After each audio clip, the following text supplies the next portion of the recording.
Hi, and welcome to another session of Reminiscing with History Makers. I'm joined today by Don Root. Don, thank you for joining us. You're welcome. Glad to be here. So for starters, when did you join APCO? I joined APCO in 1984 with the Southern California chapter.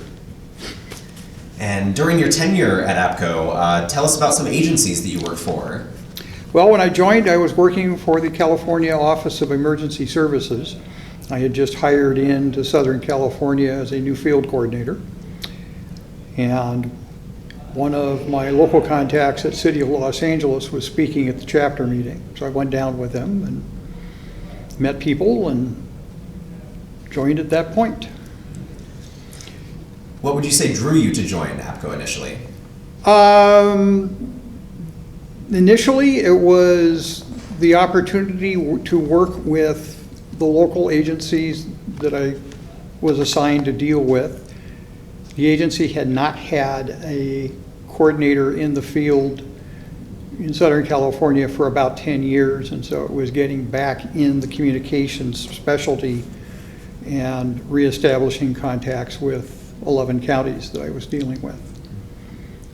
Was there a particular person that was influential in getting you to join? Not particularly, but I met a number of influential people over the time being there. Well, that's what matters. Yes. Can you describe for us some of your APCO activities at the state chapter or the national level? Well, initially, 85 became secretary of the chapter, and then at the end of the decade started going through the chairs. Became CPRA president in 91, 92. And in that particular year, started getting more involved in national activities. 1991 was the year that President Bush had his 1,000 Points of Light volunteerism initiative, and the local FCC engineer in charge nominated me to be one of that.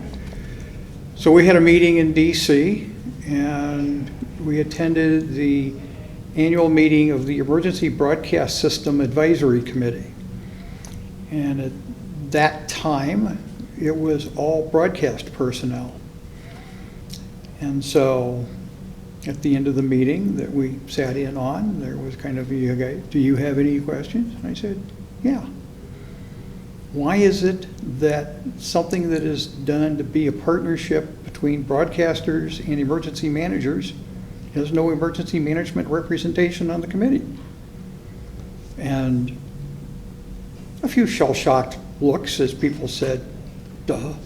And so I became the first emergency manager on the then Emergency Broadcast System Advisory Committee, and got asked to participate in the field tests for what is now the Emergency Alert System. And so that was a cutting edge, if you will, crossing over into other things.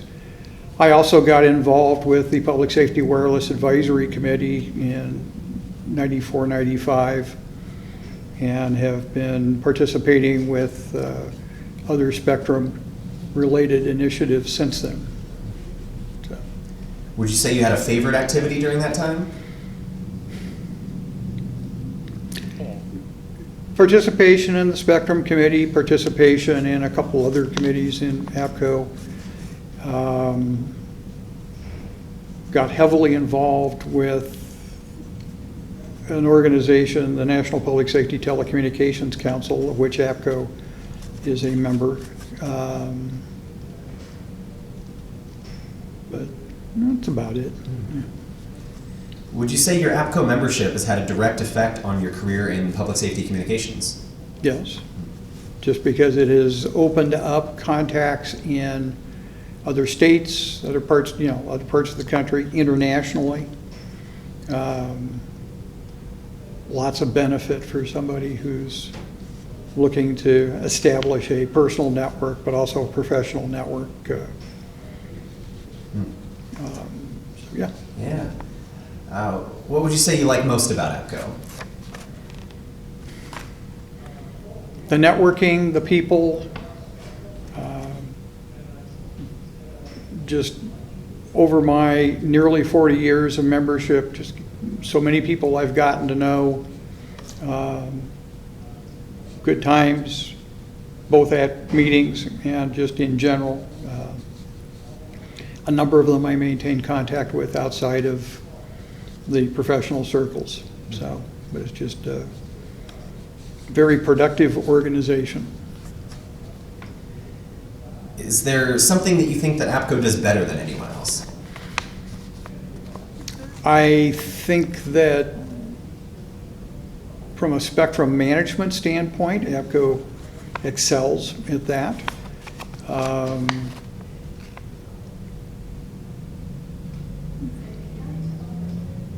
There used to be a lot more technical development available. That's one thing I miss in the association, but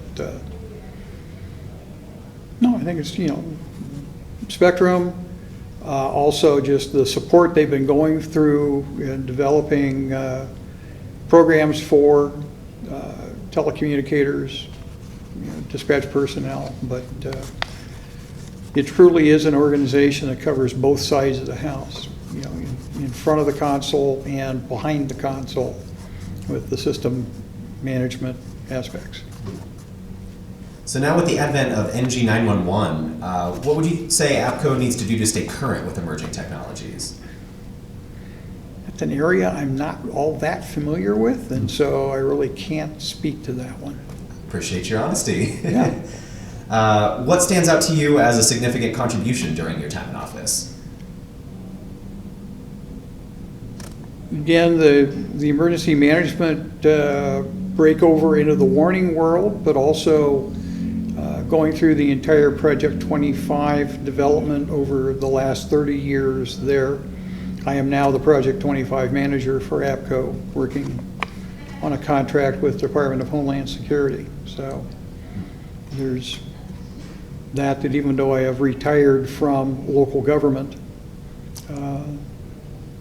that I'm still serving everybody in regards to that, from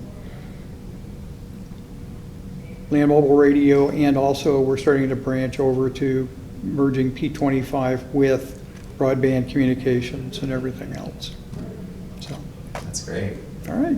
Well, thank you again for sharing this all with us. Once again, this is Reminiscing with History Makers. Dawn, thank you so much for joining us. Thank you.